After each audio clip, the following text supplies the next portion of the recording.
Alhamdulillah Rabbil Alamin. Wabihi nasta'inu ala umuri dunya wa din. Wassalatu wassalamu ala asyrafil anbiya'i wal mursalin, Sayyidina Muhammadin wa ala alihi wa sahbihi ajma'in. Kita insyaAllah seperti biasa, kita akan membaca fasal berkenaan dengan fadilah mempelajari ilmu agama, kelebihan ilmu itu sendiri. Kita berada pada muka surat 230. Dan selama ini kita lihat kitab ini yang dikarang oleh Habib Zain Al-Hadishi banyak sekali membicarakan tentang kelebihan ilmu agama itu sendiri. Jadi kita telah dengar banyak sekali riwayat daripada Al-Quran Al-Karim dan Sunnah Nabi kita SAW. Kita dengar banyak perkataan-perkataan para hukama dan awliya berkenaan dengan pentingnya untuk kita mempelajari ilmu agama. Dan ini adalah perkara yang sudah cukup kalau kita lihat dalam membicarakan pentingnya untuk kita mempelajari ilmu agama. Maka kita berdoa kepada Allah Subhanahu Wa Taala, moga Allah mudahkan kita insya-Allah, dan moga Allah memberikan kepada kita istiqamah dalam kita mempelajari ilmu ini insya-Allah. Pada muka surat ini dinukilkan bahawa seseorang bertanya kepada Al-Junaid. Al-Junaid ini adalah dikenali sebagai Junaid Al-Baghdadi. Beliau adalah daripada seorang yang terkemuka pada zaman salaf. Seorang bukan sahaja faqih, tetapi dikenali dengan ketakwaan beliau kepada Allah Subhanahu Wa Taala. Jadi apabila beliau ditanyakan berkenaan dengan ilmu agama ini, apa yang penting dalam kita mempelajari ilmu agama, maka dia mengatakan ilmu apa yang paling dia mengatakan ilmu yang menunjukkan seseorang kepada Allah Subhanahu Wa Taala dan menjauhkanmu dari dirimu.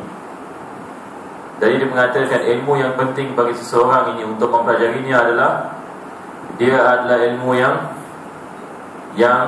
menunjukkan kita kepada Allah Subhanahu Wa Taala, yang mengenalkan kita kepada Allah Subhanahu Wa Taala, yang mendekatkan diri kita kepada Allah Subhanahu Wa Taala. Ini adalah ilmu yang manfaat. Dan perkara yang kedua dia mengatakan, dan dia ilmu ini menjauhkanmu dari dirimu. Maksudnya bila kita mempelajari ilmu agama, kita faham bahawasanya ilmu yang kita dapati ini bukan daripada kita, tetapi ia datang daripada Allah Subhanahu Wa Taala. Dan hakikat kita ini, kita tidak mempunyai apa-apa dan kita tidak mengetahui apa-apa. Tapi Allah Subhanahu Wa Taala dia yang memberikan kepada kita fahaman, dia yang memberikan kepada kita ilmu. Jadi ilmu yang manfaat adalah ilmu yang membawa seseorang itu kepada rendah diri dan faham bahawasanya dia tidak memiliki apa-apa. Ini semua adalah rahmat daripada Allah Subhanahu Wa Taala. Jadi kalau sekiranya natijahnya begitu, ini menunjukkan ilmu yang dicarinya adalah ilmu yang manfaat. Demikian disebut oleh Ibn Abbad dalam Syarah Al-Hikam. Hikam di sini adalah hikam yang dikarang oleh Syekh Ibn Athaillah Iskandari. Kita lihat Syekh Ibn Athaillah dalam kitab Al-Hikam banyak membicarakan tentang perkara ini, yang mana kita tidak menisbahkan satu perkara kepada diri kita. Ia adalah merupakan rahmat daripada Allah Subhanahu Wa Taala untuk menjauhkan diri seorang itu daripada sifat riya dan ujub dan takabur. Sebab kalau kita menyangkakan kita yang melakukan dan kita yang mengetahui dan sebagainya, maka ini boleh terjebakkan kita dalam syirik kepada Allah Subhanahu Wa Taala, kerana segala-galanya adalah daripada Allah. Kita manusia pada hakikatnya tidak memiliki apa-apa. Allah yang memberikan kepada kita, maka kita mengetahui.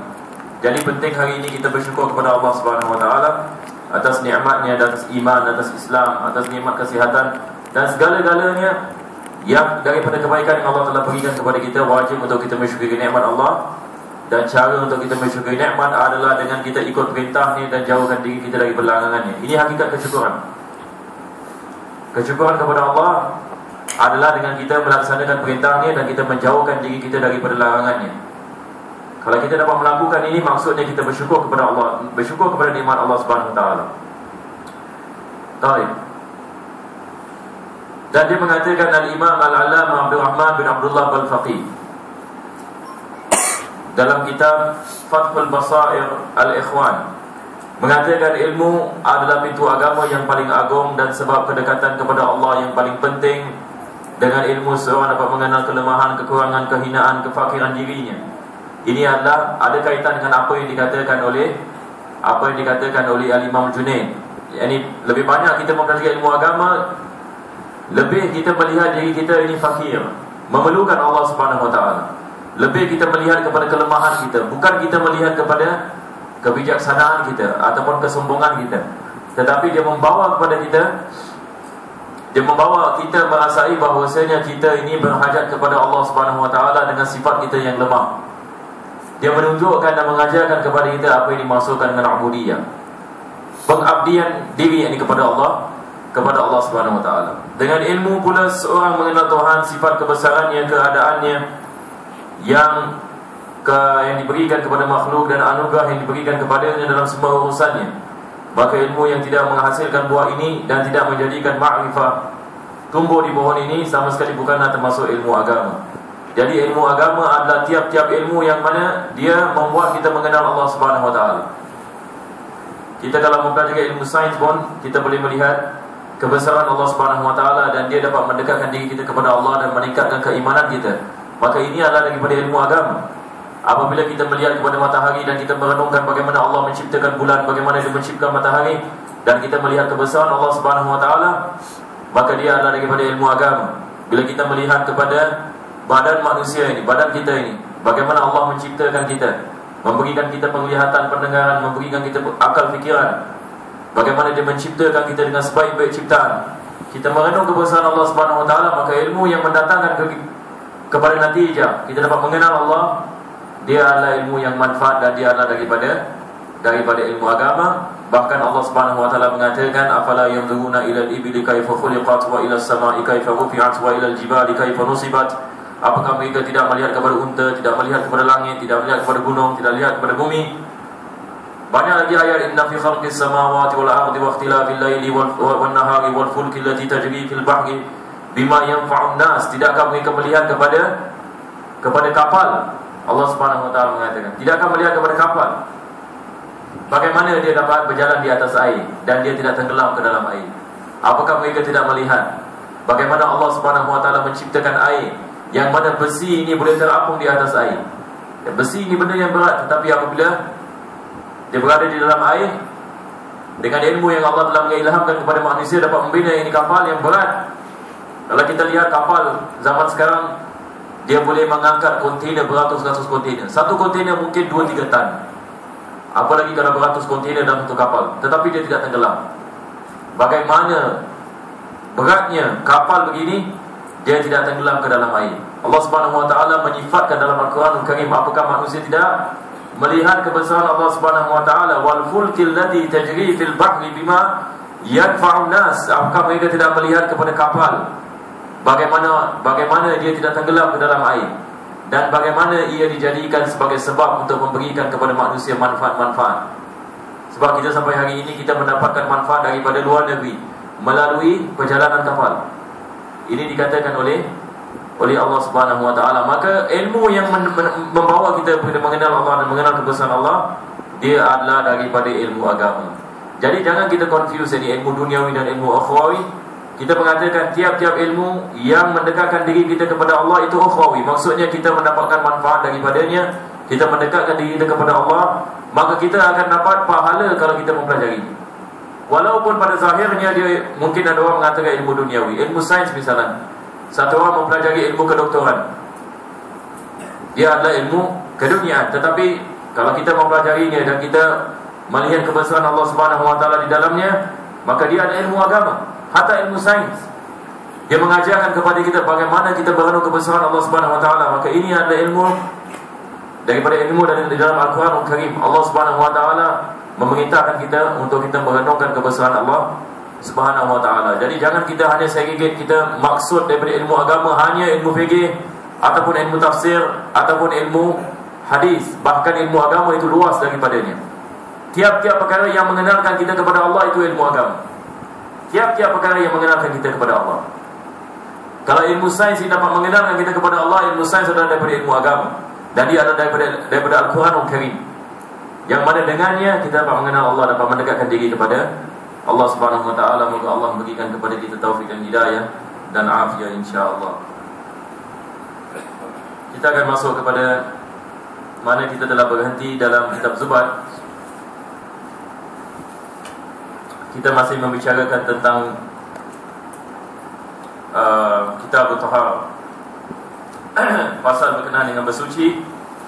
Dan minggu lepas kita telah membaca beberapa rangkap pantun dalam kitab Zubat ini yang membicarakan tentang air. Apakah jenis air yang kita boleh menggunakan untuk bersuci, dan apakah jenis air yang kita tidak boleh menggunakan untuk bersuci. Dan air yang kita boleh menggunakan untuk bersuci adalah air mutlak, yakni dia tidak berkait dengan apa-apa. Dan dia adalah air yang suci pada zatnya, dan dia boleh mensucikan benda yang lain. Ini yang dimaksudkan dengan air mutlak. Jadi hanya dengan air mutlak kita boleh menggunakan untuk bersuci. Dan bersuci di sini maksudnya adalah mengambil wudu, mandi hadas besar, dan istinja. Wajib untuk kita menggunakan air yang dinamakan sebagai air mutlak. Selain daripada air mutlak, maka tidak sah bersuci kita. Perkara yang kedua kita membicarakan adalah berkenaan dengan air yang dipanggil sebagai air musta'mal. Dan air musta'mal adalah air yang digunakan untuk mengangkat hadas, sama ada hadas kecil ataupun hadas yang besar, ataupun istinja. Jadi kalau kita menggunakan air ini untuk mengambil wudu, sisa daripada wudu kita ini, ia dipanggil sebagai air musta'mal. Dan air musta'mal hukumnya adalah suci, tetapi dia tidak boleh menyucikan. Jadi kita tidak boleh menggunakan air musta'mal sedemikian rupa untuk kita bersuci. Begitu juga dengan apabila kita mandi hadas besar, air yang keluar daripada anggota ini dikirakan sebagai air musta'mal. Jadi ini air sedemikian rupa kita tidak boleh menggunakan untuk bersuci, melainkan kalau dia sudah sampai kepada 2 kolam. Jadi air ini dia berbeza hukumnya, sama ada air tersebut dia sedikit ataupun banyak. Sedikit maksudnya dia adalah kurang daripada 2 kolam, banyak maksudnya dia lebih daripada 2 kolam. Dan untuk menyenangkan kita semua, kita mengatakan sedikit lebih kurang 2 kolam ini dia adalah 219 liter ataupun 217 gitu. 217 hingga ke 219, dia pada range begitu. Ini yang dimaksudkan dengan 2 kolam. Kalau sekiranya air ini kurang daripada 2 kolam, maka kalau dia adalah air musta'mal, maka kita tidak boleh menggunakan. Kecuali kalau air ini lebih daripada 2 kolam. Kalau air musta'mal ini dia dicampur, kesemua air musta'mal dicampur hingga dia sampai kepada 2 kolam, maka kita boleh menggunakan untuk kita mengangkat hadas. Sebab bila dia sudah sampai kepada 2 kolam, maka dia kembali dia kembali suci dan dia boleh menyucikan. Ini berdasarkan dengan hadis Nabi SAW, "Idza balagha al-ma'u qullatain lam yahmil al-khabath." Apabila air sampai kepada 2 kolam, maka ia kembali suci. Jadi berdasarkan dengan hadis ini, maka kita mengatakan air ini berbeza sebelum yang kurang daripada 2 kolam dengan yang lebih daripada 2 kolam. Jadi bila kita membicarakan tentang air musta'mal, kita hanya membicarakan air yang sedikit, bukan air yang banyak. Sebab air yang banyak kita tidak boleh membicarakan tentang air musta'mal, sebab dia tidak akan jadi musta'mal. Dan saya memberi misalan, kalau satu orang ini dia ada air 300 liter, 1 kolam misalan, dia tidak boleh jadi musta'mal. Sebab walau macam mana pun kita mengambil wudu bersama di dalam kolam tersebut dan air termasuk balik dalam kolam tersebut, ia tidak dikirakan sebagai musta'mal, sebab ia lebih daripada 2 kolam. Dan perkara yang juga kita membicarakan tentang jenis air yang suci lagi menyucikan, dia adalah air yang dicampur dengan benda yang suci. Kadang-kadang kita ada air mutlak, tetapi kita masukkan benda yang suci dan bercampur dengan air ini sehingga ia menukarkan sifat air tersebut. Dia menukarkan sifat warna, ataupun sifat bau, ataupun sifat rasa. Kalau salah satu daripada sifat ini bertukar, maka kita tidak boleh menggunakan air tersebut untuk kita bersuci. Jadi kalau kita ada air 1 cawan misalnya, dan kita tuang kopi ke dalamnya, sehingga air tersebut berubah warnanya daripada air warna yang jernih bertukar kepada air warna yang hitam, maka kita tidak boleh menggunakan air tersebut untuk bersuci. Kita mengatakan dia adalah air yang suci, tetapi dia tidak boleh menyucikan. Sebab salah satu daripada sifatnya sudah berubah. Jadi ini adalah bagi air yang mana kalau dia bercampur dengan satu benda yang suci, maka kita kena balik kepada sifat. Sama ada dia menukarkan sifat air ataupun tidak. Kalau dia menukarkan sifat air, kita tidak boleh menggunakannya. Tetapi kalau dia tidak menukarkan sifat air, kita boleh menggunakannya. Dan begitu juga kalau air ini dia lebih daripada 2 kolam. Kalau kita tuang satu benda yang suci ke dalamnya, kita masih boleh menggunakan air tersebut untuk bersuci. Melainkan kalau benda yang dituang ke dalam air yang banyak ni, dia menukarkan sifat air, kita tidak boleh menggunakannya. Tetapi kalau sedikit daripada sifat ini berubah, hanya sedikit, dimaafkan. Jadi kadang-kadang ia dimaafkan kalau sekiranya sifatnya hanya berubah sedikit sahaja. Tetapi kalau air ini dia dimasukkan najis ke dalamnya, hukumnya berbeza. Jadi kita nak kena bezakan air yang mana benda yang dicampur dengan air ini benda yang suci, dan kita bezakan benda yang najis. Sebab kalau ia benda yang suci, kita masih boleh menggunakannya, melainkan kalau sifatnya berubah. Tetapi kalau kita memasukkan najis ini ke dalam air, kalau ia air yang sedikit, terus kita tidak boleh menggunakannya. Dan saya bagi misalan, kalau kita ada air baldi dan satu orang ini dia masukkan satu titis air kencing ke dalam air baldi. Mungkin satu titis air kencing ini dia tidak dapat menukarkan sifat air ini, tetapi tetap kita mengatakan air ini adalah air mutanajis, dia sudah menjadi najis. Sebab air yang sedikit, kalau ia kurang daripada 2 kolam, walaupun sedikit najis dimasukkan ke dalam, dia terus menjadi najis. Tetapi kalau air tersebut lebih daripada 2 kolam, kalau najis dimasukkan ke dalamnya, dia tidak menjadi najis, kecuali kalau najis tersebut mengubahkan salah satu daripada sifat air. Jadi ini yang perkara yang kita telah membicarakan. Dan berkenaan dengan benda-benda yang tidak boleh campur dengan air, dia tidak akan pengaruh kepada air. Seperti kayu, besi, kain. Kalau kita masukkan ke dalam air, benda-benda seperti ini dia tidak bercampur dengan air, maka dia tidak boleh berpengaruh ke atas air. Apa yang dimaksudkan adalah benda-benda yang boleh bercampur dengan air, seperti kopi, ataupun teh, ataupun gula dan garam dan sebagainya. Ini semua adalah benda yang dia boleh bercampur dengan air dan dia boleh menukarkan sifat air. Tetapi kalau kita masukkan kayu, siwak ke dalam air, ini tidak ada masalah, sebab dia tidak bercampur dengan air. Begitu juga dengan tanah. Kalau kita mengambil wuduk daripada satu tempat yang ada banyak tanah ini tidak ada masalah, kita masih boleh menggunakan air tersebut. Sebab tanah ini dia adalah asal daripada bab bersuci. Dia adalah daripada perkara yang kita menggunakan untuk kita bersuci dalam tayamum. Jadi dia tidak ada apa-apa. Dan begitu juga benda-benda yang mana kalau kita simpan air tersebut lama, dan ada benda-benda yang mana kita tidak dapat mengelakkannya, seperti lumut misalnya. Kalau kita ada air di dalam baldi dan kita simpan selama 1 tahun, bila kita buka air tersebut, semua ini air lumut, di atas semua lumut, kita boleh ketepikan lumut dan kita boleh masih menggunakan air tersebut untuk kita bersuci. Sebab ini semua adalah benda-benda yang tidak berpengaruh ke atas air. Dan begitu juga bagi tempayan, kalau sudah lama yang ini tidak digunakan air dalam tempayan, sehingga dia mengubahkan sedikit daripada sifat air, sebab tempayan itu dibuat daripada tanah misalnya, maka kita masih boleh menggunakannya, sebab ini adalah daripada perkara-perkara yang dimaafkan. Jadi bab taharah ini kadang-kadang kita ada benda-benda yang dimaafkan, kadang-kadang kita tidak ada benda-benda yang tidak dimaafkan. Jadi kita pun nak kena faham juga apa yang dimaafkan dan apa yang tidak dimaafkan. Dan akhir sekali kita membicarakan tentang muka surat 19 yang paling atas sekali. Wastasni maitan damuhu lam yasili aw la yura bitarfi lamma yahsuli. Kecuali air sedikit yang kejatuhan bangkai binatang yang darahnya tidak mengalir. Minggu lepas kita membicarakan tentang ini. Kita ada binatang-binatang, ada 2 jenis. Ada binatang yang mana darahnya mengalir, ada binatang yang mana darahnya tidak mengalir. Jadi binatang-binatang yang darahnya tidak mengalir, biasanya dia adalah binatang-binatang yang kecil. Paling besar adalah cicak. Jadi binatang-binatang seperti cicak dan kumbang, lalat, semua insek-insek, semut, ini semua adalah binatang-binatang yang mana kalau kita memotong badan mereka, maka darah mereka tidak mengalir. Jadi kalau ia terjatuh ke dalam air yang sedikit, bukan air yang banyak.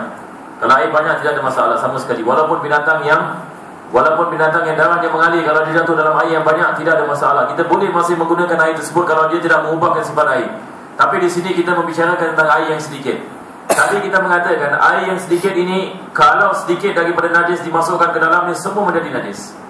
Tetapi kecuali bagi binatang-binatang yang mana kalau kita potong badannya tidak ada darah yang keluar. Jadi kalau kita ada air dan kumbang masuk ke dalam air, kumbang yang sudah mati hukumnya najis. Begitu juga dengan semut dan binatang-binatang yang lain. Tiap-tiap binatang yang sudah menjadi bangkai, semua bangkai adalah najis. Tetapi oleh sebab binatang ini adalah binatang yang mana darahnya tidak mengalir, dimaafkan. Jadi kita boleh hanya ketepikan binatang tersebut dan kita boleh mengambil wuduk dengannya. Bahkan kita boleh makan dan kita boleh minum air tersebut. Berdasarkan dengan hadis Nabi sallallahu alaihi wasallam yang diriwayatkan oleh Imam Bukhari, apabila lalat ini jatuh di dalam minuman sesuatu daripada kamu, maka tenggelamkan dia, Nabi mengatakan. Dan setelah itu keluarkan lalat tersebut dan minum air itu. Dan ulama kita mereka mengkiaskan lalat ini dengan binatang-binatang yang lain, dan mereka mengatakan binatang-binatang yang mana darahnya tidak mengalir apabila kita memotongnya. Daripada situ ini kita mendapatkan hukum ini. Atau kejatuhan najis yang tidak dapat dilihat oleh mata ketika hal itu terjadi. Ini adalah daripada perkara yang dimaafkan. Maksudnya di sini adalah, kalau misalnya saya ada baldi air dan ada najis yang termasuk ke dalam baldi ini, tetapi najis itu terlalu kecil yang mana saya tidak dapat melihat dengan mata saya sendiri. Dengan mata kasar kita tidak dapat melihat najis itu, tapi kita tahu ini ada najis, dimaafkan. Jadi ini adalah daripada najis-najis yang dimaafkan. Kita tidak dapat melihatnya. Dan ulama kita mereka memberikan misal. Kadang-kadang kalau kita ada najis terbocor, jadi bila kita lihat kepada air baldi ini, kita lihat ada goyang sikit ada goyang. Tapi kita tidak melihat air yang masuk dalam baldi, tapi kita melihat ada goyang sikit air. Ini adalah daripada misal kita mengatakan najisnya terlalu kecil yang mana kita tidak dapat melihatnya, jadi dimaafkan. Kita boleh menggunakan air tersebut untuk bersuci. Walaupun kita melihat ada najis yang sedikit sudah masuk ke dalam air ini, tetapi ia dimaafkan. Ini adalah mu'tamad dalam mazhab Imam Syafi'i. Masalah ini adalah masalah khilaf di antara Imam Nawawi dan Imam Rafi'i. Tapi mu'tamad dalam mazhab kita mengatakan ini adalah fatwa yang mengatakan kalau sedikit yang mana mata kita tidak dapat melihat, maka dimaafkan, kita masih boleh menggunakannya. Atau kejatuhan najis yang tidak dapat dilihat oleh mata ketika hal itu terjadi, maka air tersebut tidak dihukumi najis selama bangkai ataupun najis di atas tidak dijatuhkan dengan sengaja ke dalam air. Di sini kita nak kena faham ni dengan baik. Semua yang kita mengatakan berkaitan dengan najis tadi, kita membicarakan tentang binatang yang mana darahnya tidak mengalir. Kalau sekiranya kita ada air yang sedikit dan binatang itu terjatuh ke dalam air dan dia mati dalam air, ataupun kita tidak mengetahui bila kita lihat ke dalam baldi sudah memang ada binatang yang di dalamnya, binatangnya sudah mati. Kalau sekiranya dia adalah binatang yang mana darahnya tidak mengalir, kita mengatakan ini dimaafkan, kita masih boleh menggunakan air tersebut. Tetapi beza hukumnya kalau kita ada binatang yang sudah mati dan kita campak ke dalam air. Kalau saya ada lalat yang bangkai lalat dan saya sengaja campak ke dalam air, sengaja, kalau saya berbuat demikian, air tersebut menjadi najis, ia tidak dimaafkan. Sebab sekarang ini saya sengaja melakukannya, saya sengaja memasukkan benda yang najis ke dalam air. Sebab hukum begini dia dimaafkan. Kita nak kena faham di sini, najis adalah najis, cuma ia dimaafkan kalau ia tidak sengaja. Kalau binatang ini termasuk tanpa kita yang memasukkannya, dia masuk dalam air, mati dalam air, maka ini dimaafkan. Jadi kalau ia dimaafkan, maksudnya asal hukumnya adalah najis. Jadi kalau kita mengambilnya dengan sengaja dan kita masukkan ke dalam baldi, air menjadi mutanajis. Begitu juga dengan najis yang tadi kita mengatakan, najis yang terlalu kecil yang mana mata kita tak nampak.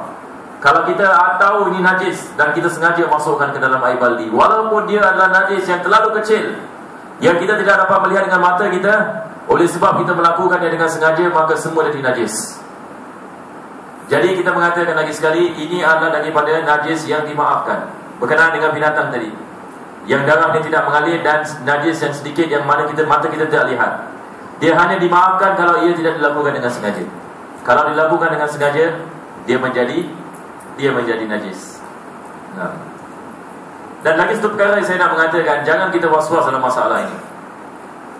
Kita kadang-kadang kalau kita pergi dalam tandas misalnya, di toilet awam, kita masuk dalam kubikel, kita lihat ada air dalam baldi. Kadang-kadang kita fikir dua kali, sama ada boleh tak saya menggunakan air ini untuk istijah ataupun tidak. Sebab yang menggunakan toilet ini mungkin beratus orang, dan kita tidak tahu apa yang sudah jatuh ke dalam air baldi ini. Sebab dia betul-betul dekat sebelah toilet bowl. Ada kemungkinan ada orang kencing berdiri misalnya, terpercik air sedikit masuk ke dalam. Wallahualam, kita tidak mengetahui. Tapi bagaimana hukumnya? Kita boleh ke tidak menggunakan air seperti ini ataupun tidak? Di sini kita nak kena faham satu kaedah dalam fikih. Kaedah dalam fikih mengatakan tiap-tiap perkara asalnya adalah suci. Asalnya adalah suci. Maksudnya kalau kita masuk dalam kubikel dan kita melihat air ini, selagi mana sifat air ini adalah sifat air, maksudnya kita tidak melihat najis ataupun kita tidak melihat dia bercampur dengan apa-apa benda yang kotor dan sebagainya, terus kita boleh menghukumkan air tersebut adalah air yang suci. Sebab kita balik kepada asalnya. Jadi kita tidak membicarakan ada kemungkinan tadi orang kencing dan air terpercik dalam baldi dan sebagainya. Ini semua tidak masuk bab. Sebab ini kaedah mengatakan tiap-tiap perkara kita balik kepada asalnya. Tiap-tiap perkara kita balik kepada asalnya. Begitu juga kalau kita masuk toilet misalnya, dan tak ada slipper, kita masuk kaki ayam, dan kita was-was. Sebab biasanya toilet seperti ini, kalau kita pijak lantainya biasanya ada najis. Apalagi kalau toilet di luar, biasanya ada najis. Tetapi selagi mana kita tidak melihat najis, dan kita tidak bau najis, dan kita tidak merasa najis, balik kepada tiga sifat, kita terus kita menghukumkan dia adalah suci. Walaupun ada najis, dimaafkan. Jadi hukumnya begitu. Jadi ada perkara-perkara yang dimaafkan, ada perkara-perkara yang terus kita boleh menghukumkan ia sebagai suci. Jadi itu sebab ini ada ilmu adalah daripada perkara yang akan menolakkan kita daripada penyakit waswas di dalam bab najis ini. Kalau kita tidak memahami bab ini, maka mungkin kita akan waswas. Tetapi Islam ini memberikan kepada kita kelonggaran dalam banyak sekali perkara.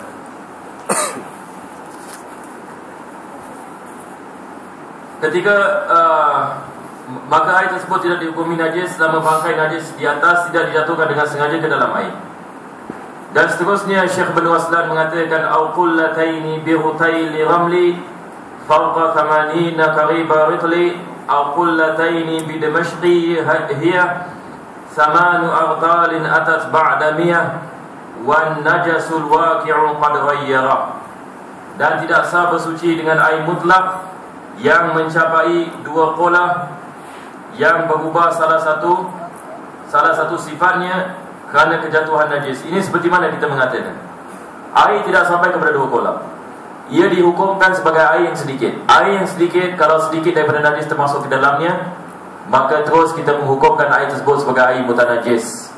Tetapi kalau ia lebih daripada 2 qolah, kita mengatakan kita masih boleh menggunakan air tersebut selagi mana sifatnya tidak berubah.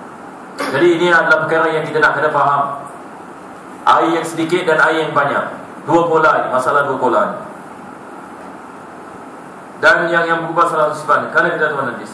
Dan 2 qolah menurut ukuran Ramli, ini negeri Syam, adalah mendekati 81 rital. Sedangkan menurut ukuran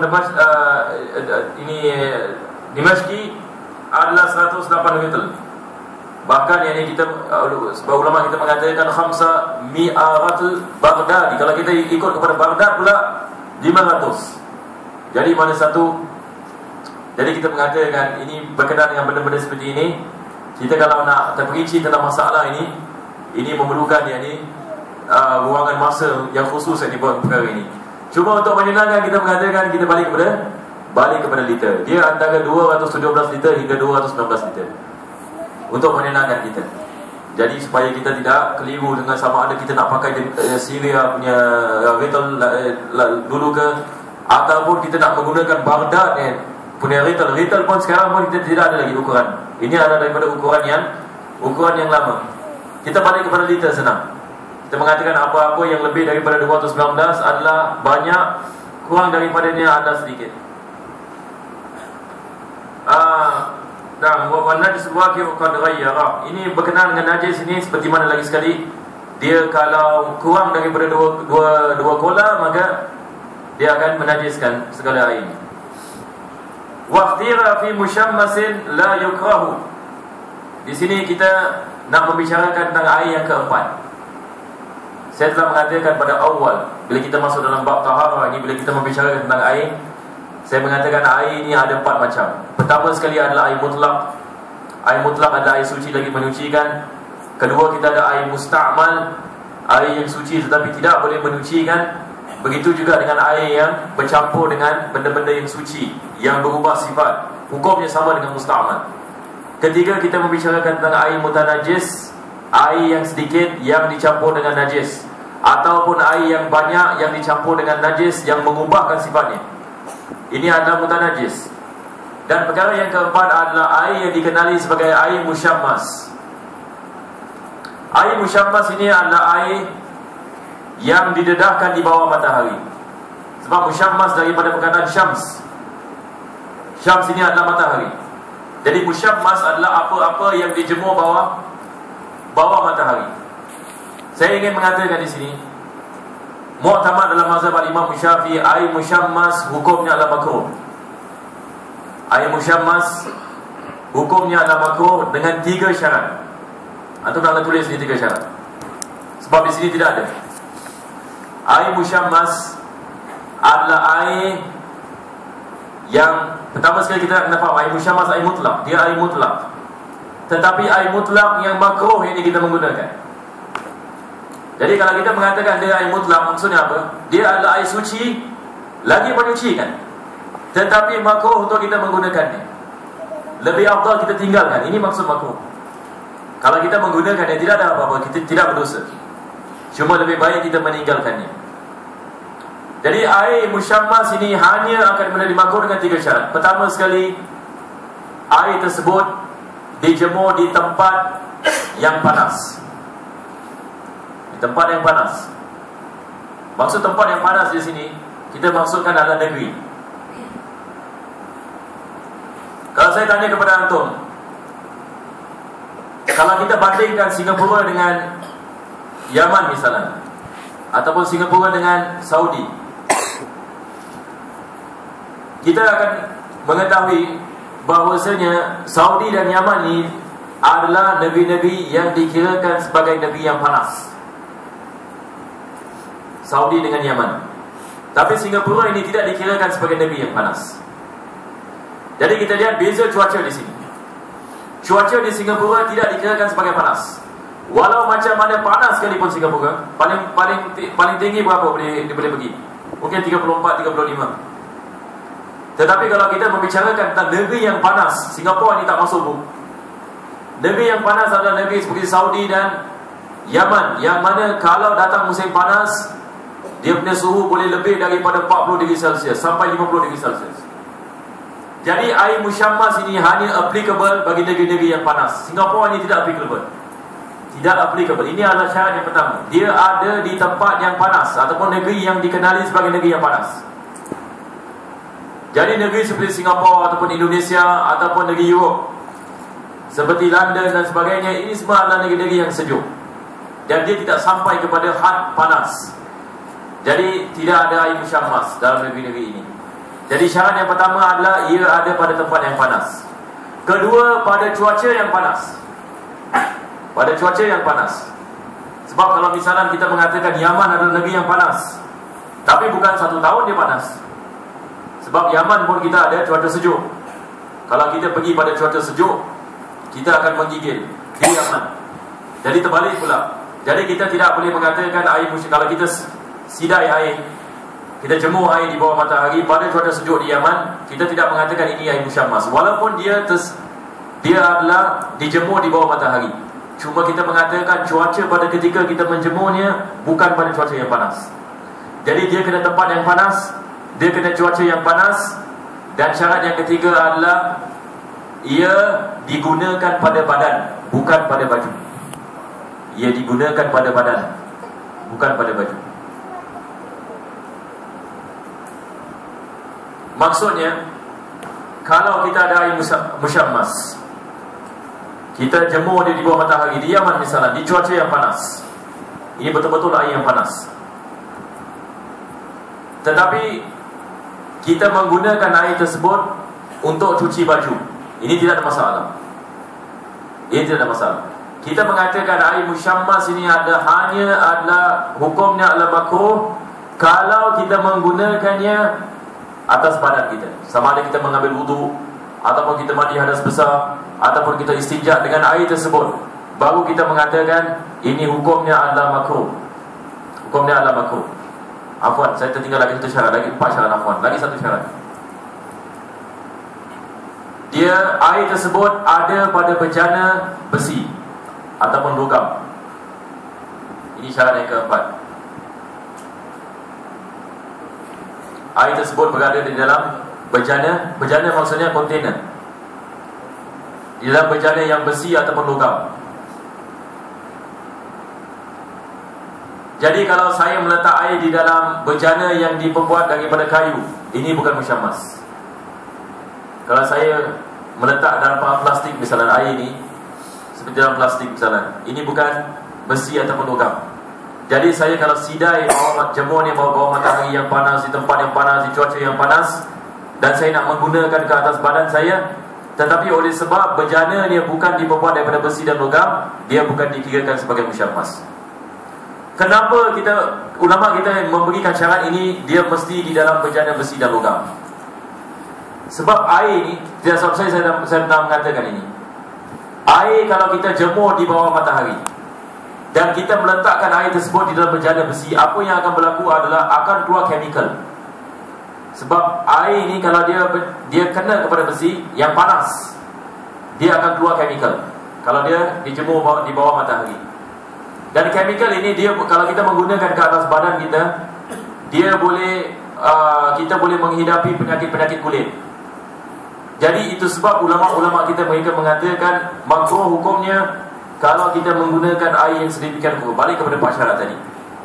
Dia pada tempat yang panas, cuaca yang panas, digunakan kepada badan, dan dia disimpan di dalam bejana yang dibuat daripada besi ataupun logam. Jadi muktamad dalam mazhab al-Imam Syafi'i hukumnya makruh, kecuali Imam Nawawi. Jadi di sini kita lihat kepada mata di sini. Dia mengatakan waqtira fi musyammasin la yukrahu.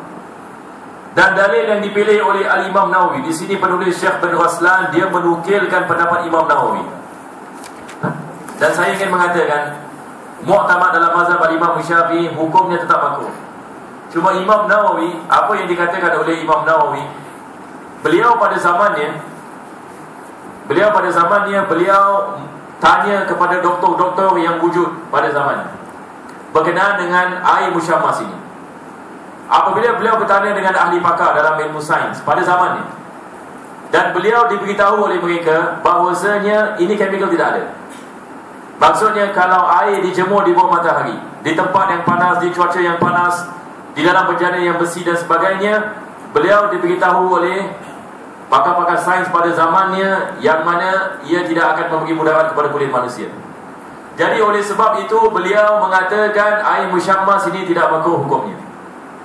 Sebab yang menyebabkan makruh, kalau kita lihat kepada kita fikir, daripada sebab ulama-ulama kita mengatakan air ini adalah yang makruh, sebabnya adalah ia boleh memberi mudarat kepada kita. Jadi tiap-tiap perkara yang boleh memberi mudarat kepada kita, wajib untuk kita menghindarkannya. Cuma dia punya benda ini tidak ada conviction. Maksudnya ada kemungkinan dia mudarat, ada kemungkinan dia tidak mudarat, sebab dia makruh. Kalau dia betul-betul yang ini boleh memberikan kata putus yang mana dia pasti dan pasti akan memberi mudarat, dia boleh sampai kepada hukum haram. Jadi dia begitu.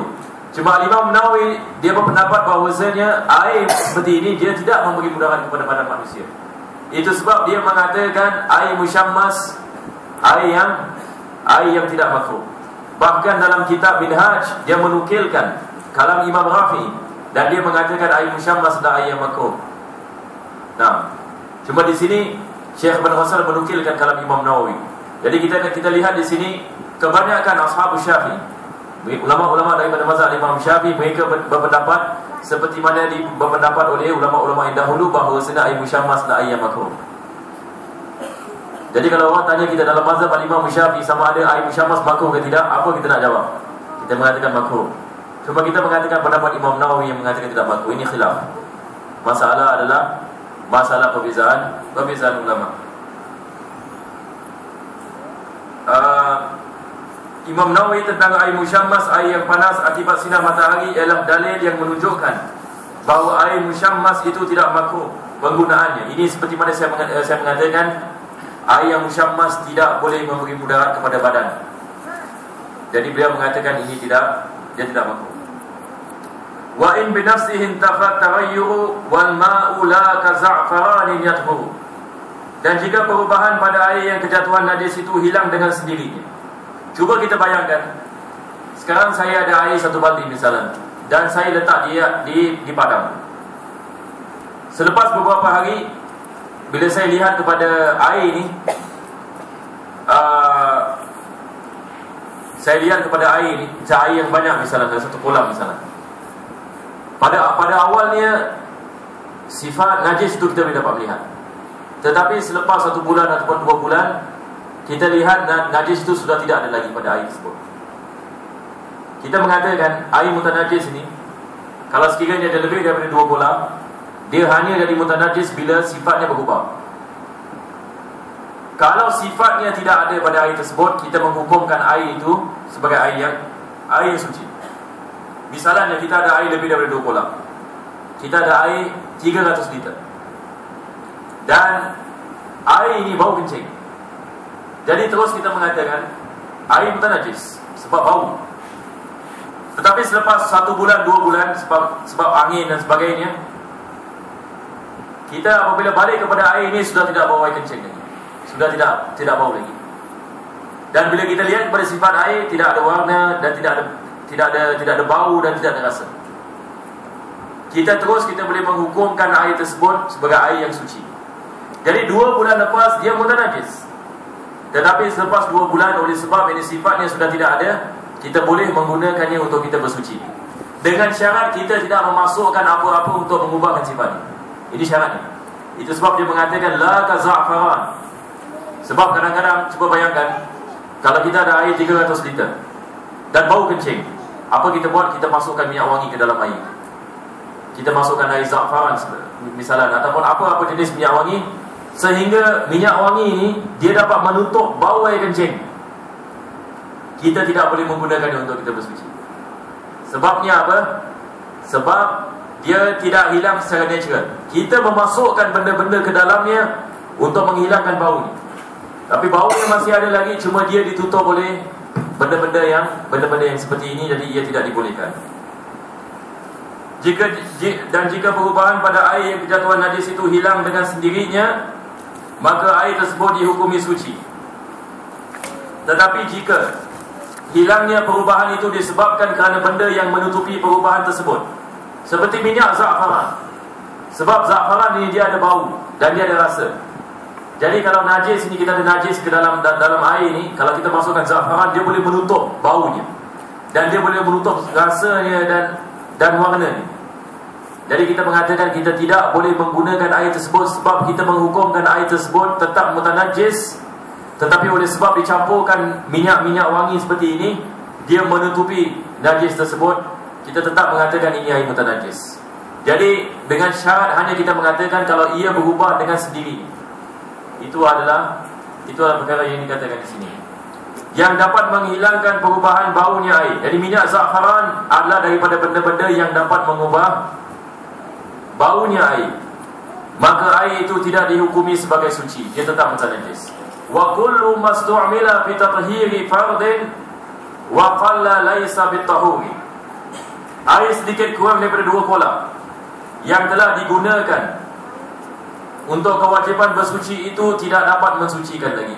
Ini balik kepada membicarakan air musta'mal. Dia mengatakan di sini kalau air qalla, di sini kita sudah mengetahui apa yang dimaksudkan kalau kita mengatakan air sedikit. Di dalam ilmu fiqh ini, air sedikit bukan air sedikit, tapi dia adalah air yang kurang daripada 2 kolam. Kita nak ada faham ini. Jadi kalau kita balik kepada kita fikih, kalau ibaratnya adalah air yang sedikit, ma'ul qalil, bukan maksudnya air sedikit seperti mana kita faham, tapi apa yang dimaksudkan adalah air yang kurang daripada 2 kolam. Ini adalah istilah yang khusus dalam ilmu fikih. Dan air yang banyak bukan air banyak satu tan atau dan sebagainya. Air yang banyak adalah apa-apa air yang lebih daripada 2 kolam. Jadi ini beza ni, air sedikit dengan air yang banyak. Jadi dia mengatakan kalau kita ada air musta'mal yang bercampur dengan air yang sedikit, semua jadi musta'mal. Itu sebab kalau kita nak mengambil wuduk daripada baldi, kita nak kena jaga-jaga. Kalau kita mengambil air ini dan kita nak basuh muka kita, dan bila kita basuh muka kita ini, kita nak kena berjaga-jaga supaya air yang terkena kepada muka ini tidak kembali kepada baldi. Sebab bila kita menggunakan air tersebut untuk membasuh muka kita, apa sudah jadi adalah dia sudah menjadi musta'mal. Kalau dia keluar daripada muka kita, dia hukumnya adalah musta'mal. Jadi kalau dia termasuk ke dalam baldi, adakah air di dalam baldi itu dihukumi sebagai musta'mal? Kita mengatakan air dalam baldi ini dihukumi sebagai air musta'mal sekarang dia sudah bercampur dengan air musta'mal. Sebabnya adalah air baldi kurang daripada 2 kolam. Dia adalah air yang sedikit. Tapi kalau dia lebih daripada 2 kolam, tidak ada masalah. Kalau satu orang mengambil wuduk daripada satu kolam, dan semua yang diwuduk mereka masuk ke dalam kolam tersebut, tak ada masalah. Sebab ia lebih daripada 2 kolam. Jadi air musta'mal hanya memberi kesan kalau ia kurang daripada 2 kolam. Jadi bila kita nak mengambil wuduk daripada baldi ini, ada cara ni. Kita nak kena berjaga-jaga. Kalau kita tidak berjaga-jaga, semua dari musta'mal. Dari musta'mal ini tidak sah kita punya wuduk. Mazhab al-Imam Syafi'i mazhab yang paling strict sekali dalam bab air. Untuk pengetahuan antum semua, kalau nak bandingkan dengan mazhab yang lain, tidak boleh lawan mazhab Imam Syafi'i dalam bab air. Tidak boleh lawan mazhab al-Imam Syafi'i. Nah, dikatakan al-Imam al-Haddad ini pernah sekali beliau tidak ada air, dan beliau ada air tetapi air tersebut adalah air yang musta'mal. Jadi beliau menggunakan tayammum. Dia tidak mengambil wuduk daripada air musta'mal. Sedangkan ada mazhab-mazhab yang lain yang mengatakan dibolehkan dalam situasi ini. Kalau kita tidak ada air, hanya kita ada air musta'mal, dibolehkan untuk kita menggunakan air musta'mal. Bukan pada mazhab Imam Syafi'i. Tetapi beliau apabila ditanya kenapa dia tidak taklid kepada mazhab yang lain, dia mengatakan adaban ma'a'ibbatil madhab. Dia mengatakan aku tetap balik kepada tayammum sebab dia mengatakan untuk meraihkan adab dengan ulama-ulama dalam mazhab Imam Syafi'i. Ini al-Imam al-Haddad. Baik, kalau tidak ada soalan, kita akan meneruskan kepada fasal yang seterusnya. Jadi kita sudah membicarakan tentang bab air. Kecuali ada siapa yang ada soalan? Ya, silakan.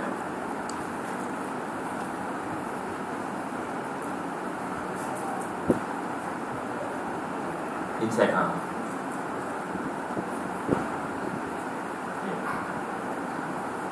Soalan di sini adalah kalau kita ada air sedikit, jadi datang satu insek ataupun benda-benda yang binatang yang mana kalau kita memotongnya darah tidak mengalir. Jadi soalannya adalah binatang ini dia termasuk ke dalam air yang sedikit. Dia masih hidup lagi, dia masuk dalam air dan dia mati dalam air. Jadi hukumnya sama seperti mana kita mengatakan tadi. Sekarang kalau dia sudah mati, dia adalah bangkai, dan tiap-tiap bangkai adalah najis. Tetapi oleh sebab dia adalah binatang yang mana darah dia tidak mengalir, jadi kita menghukumkan air tersebut air yang suci. Dia bukan air najis. Oh, masukkan sendiri? Tidak, kalau kita masukkan sendiri dia menjadi najis. Kalau kita masukkan binatang itu sendiri, dia menjadi najis. Kalau dia jatuh dengan sendirinya, kita masih boleh menggunakannya. Tapi kalau kita masuk dengan sendiri, tidak boleh. Ayo.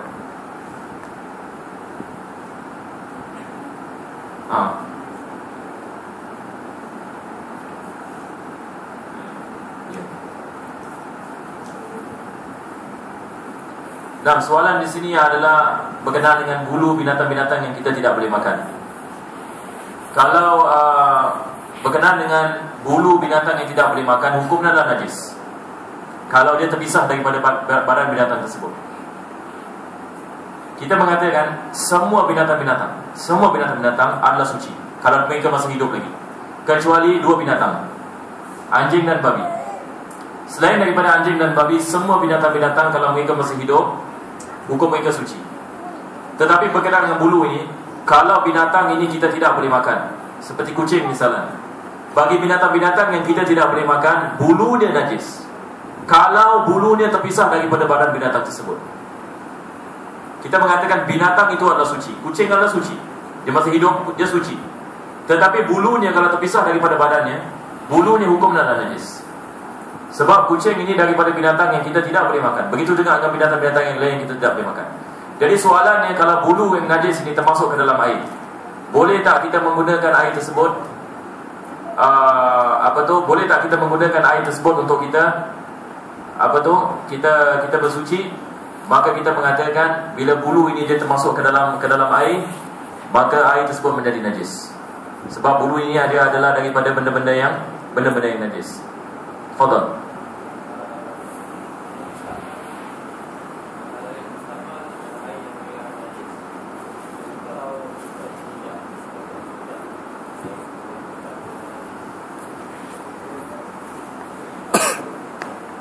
Tak, dia ada beza di antara air musta'mal dengan air mutanajis.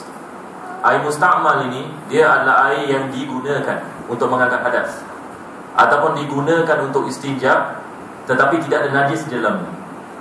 Kalau ada najis di dalamnya, dia bukan musta'mal lagi, dia adalah air mutanajis. Jadi air musta'mal adalah air yang digunakan. Sebab kadang-kadang kita beristinja, tetapi bukan semua air mutanajis. Misalnya kalau tempat kemaluan kita sudah bersih dan kita menggunakan air untuk kita membersihkan lagi, mungkin tidak ada najis yang ada lagi, cuma kita menggunakan air tersebut untuk kita istinja. Jadi air yang keluar ini dipanggil sebagai air musta'mal. Tapi kalau ada najis, dia bukan musta'mal, dia adalah air mutanajis, sebab dia sudah bercampur dengan najis. Tamam. Baik, kita akan teruskan. Kita akan masuk kepada babun najasat. Di sini kita akan membicarakan kata perinci berkenaan dengan najis-najis. Baik. Pertama sekali dalam bahasa Arab ini, najis ini, makna daripada najis adalah kullu syai'il mustaqzar.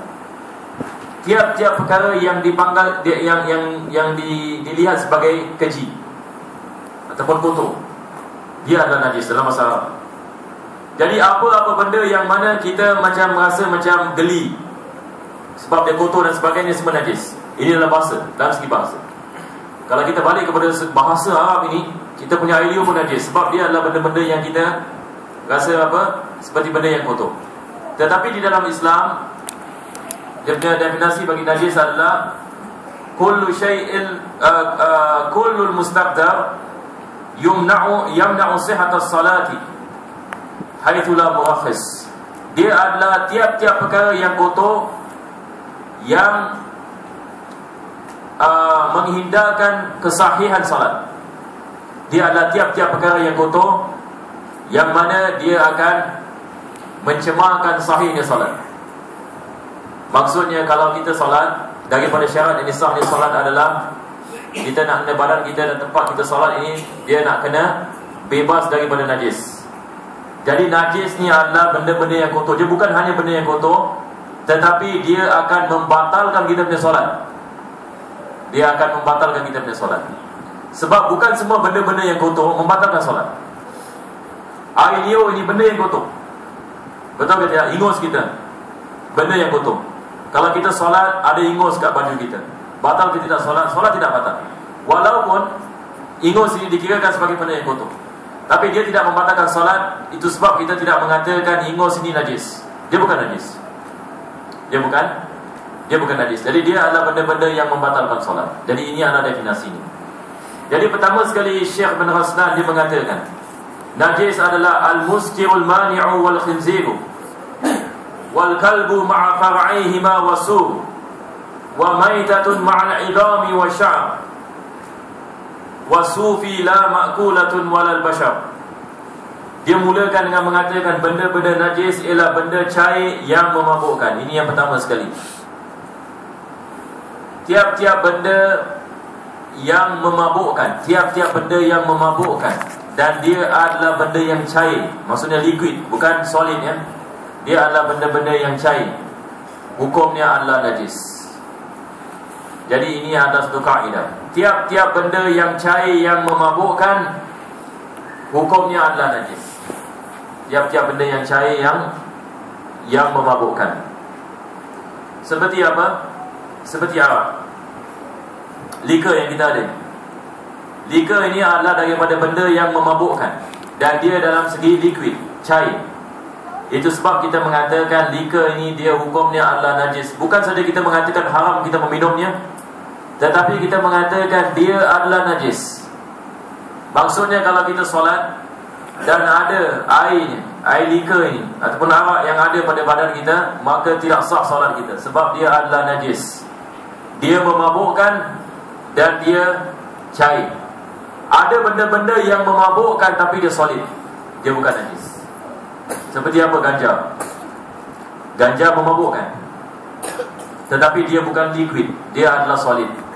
Jadi cuba bayangkan kalau satu orang ini dia solat Allahu Akbar, dalam poketnya ada ganja, solatnya masih sah.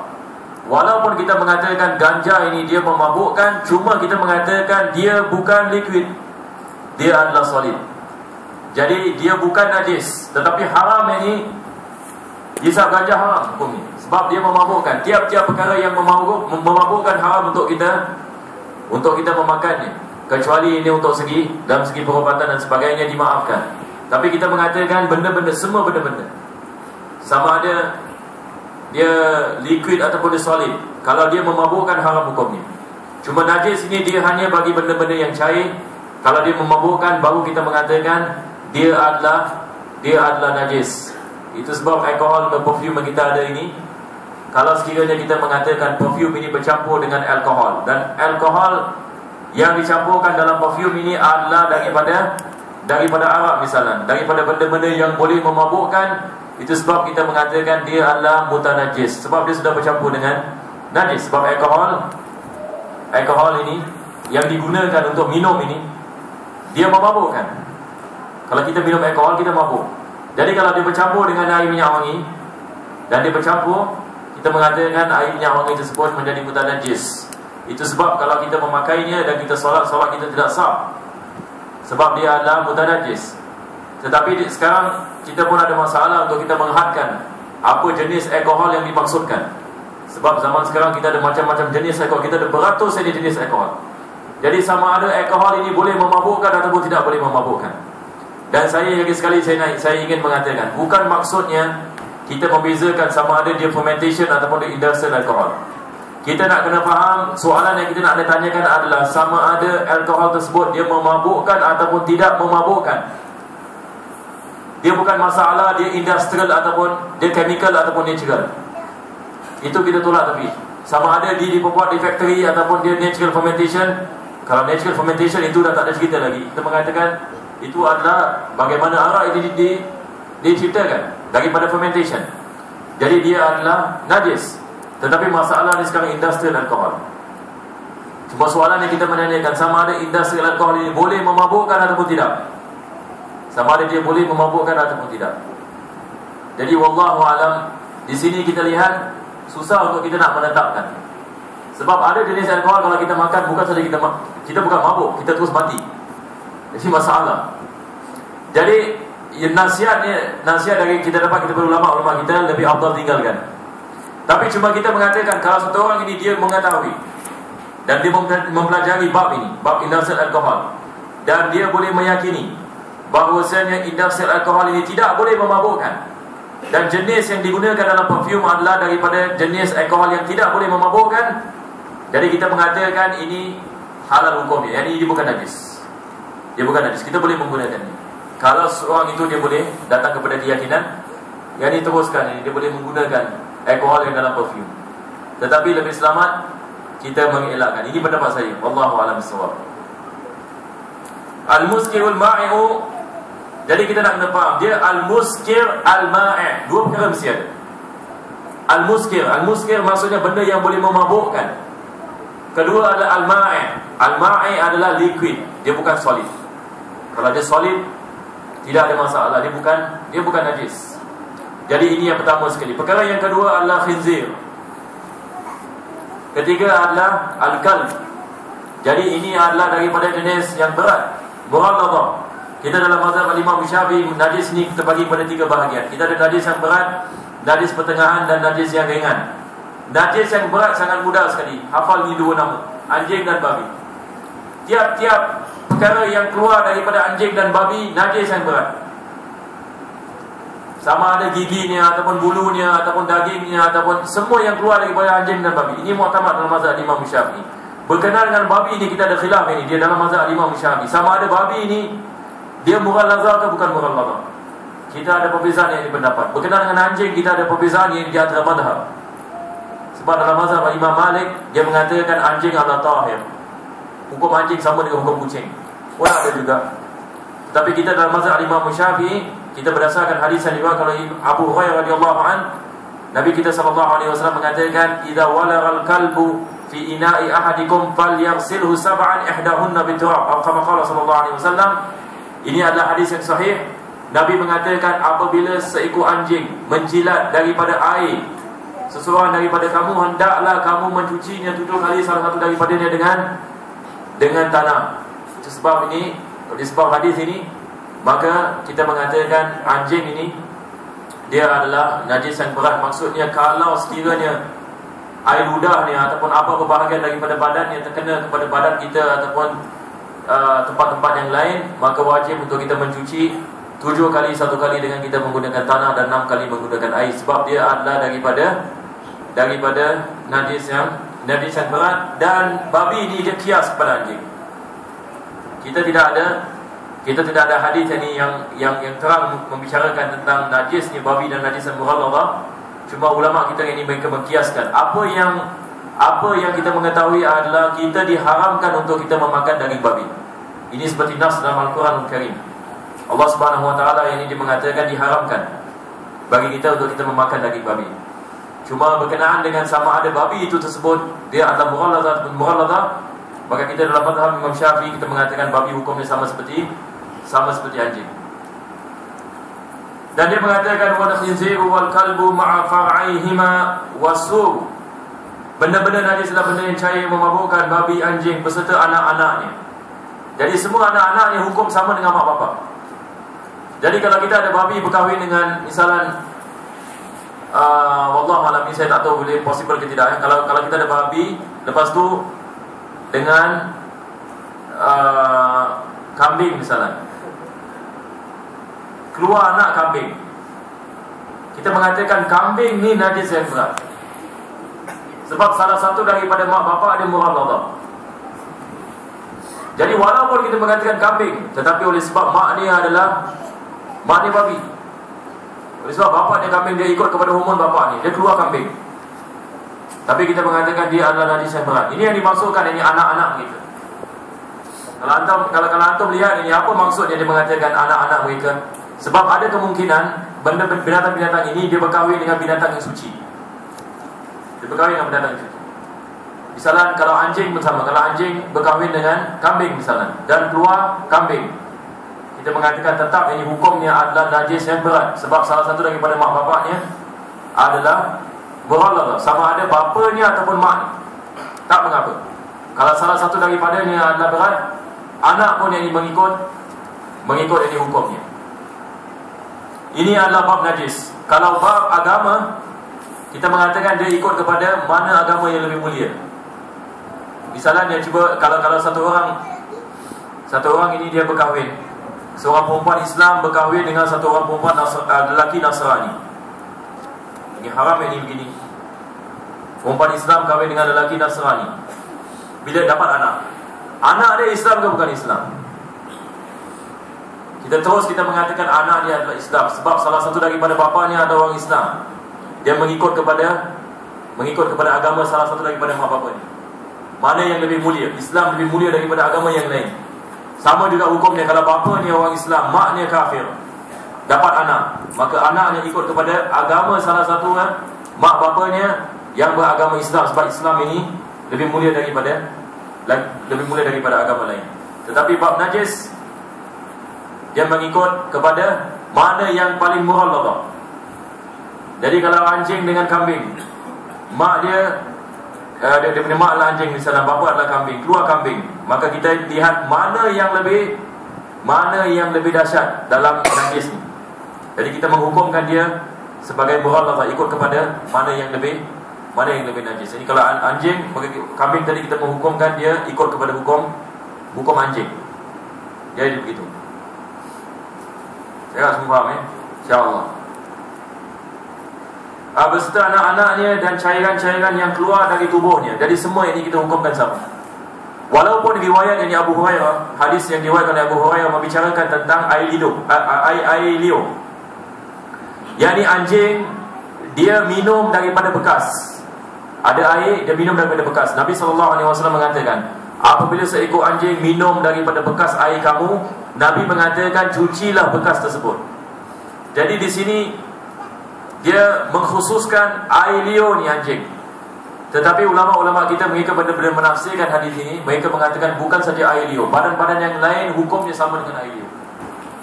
Jadi bulunya, darahnya, dagingnya, semua yang keluar daripada anjing, semua mughalladhah. Semua hukumnya adalah najis yang berat. Bangkai binatang beserta tulang, rambut dan bulunya selain bangkai yang boleh dimakan. Seperti mana saya mengatakan tadi, semua binatang-binatang hukumnya adalah suci apabila mereka hidup, kecuali anjing dan babi. Dan bulu bagi binatang-binatang yang kita tidak boleh makan, hukumnya adalah najis. Tetapi bulu bagi binatang-binatang yang kita boleh makan, hukumnya adalah suci. Itu sebab kita mengatakan bulu kucing adalah najis kalau ia terpisah daripada badannya. Kalau ia terpisah daripada badannya, bulunya adalah najis. Jadi kalau kita solat ini, kita pakai baju dan baju kita penuh dengan bulu kucing misalnya, sah ke tidak solat? Kalau satu orang ini dia ada terlalu banyak kucing kat rumah,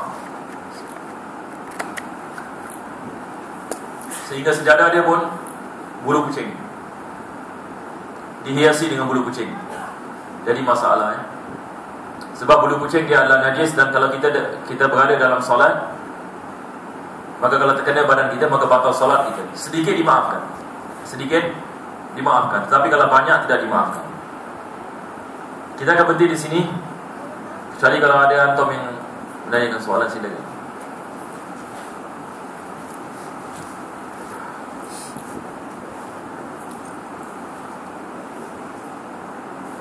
InsyaAllah kita akan teruskan pada minggu depan, kecuali kalau siapa ada soalan. Fadal. Kalau tidak ada soalan, saya tanya. Bagus kalau kita bikin surprise test. Kalau tak ada soalan, saya boleh insyaAllah ditanya one by one. Tapi mungkin kalau saya buat gitu, mungkin setengah mungkin hilang Biasa begitu.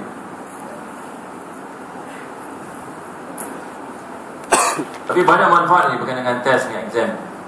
Sebab kalau kita ada test, kita ada exam, kita akan belajar, akan kaji dan kita akan InsyaAllah. Bismillahirrahmanirrahim. Fa'ala bima 'allamtana fa'allimna alladhi yanfa'una bifaqina faqih ahlana wa karabati lana fi dinina ma ahikutik unsa wa dhakara rabbi wafiqna wafiqhum lima tarqadi qawlan wa fi'lan karama wa uskun kulla halalan da'iman wa akhil ulama نحظى بالخير ونفى كل شر ربنا اصلح لنا كل شؤون واجر ربي رضا منك العين واجعلنا ربنا كل دين قبل ان تاتينا حسن منون واغفر اسمع تعالى كرم ستار صلى الله تعالى المستوى الحق دعانا والوفاء بكتاب في الله سبحانه كرم الشرف وعلى صاحب المصابيح نور اللهم اهدنا بهداك واجعلنا ممن يسار في رضاك ولا تولنا وليا سواك ولا تجعلنا من خلف امرك وعصاك وحسبنا الله نعم الوكيل ولا حول ولا قوة إلا بالله العلي العظيم صلى الله على سيدنا محمد وعلى آله وصحبه وسلم الحمد لله رب العالمين وإلى خالقة النبي الفاتح.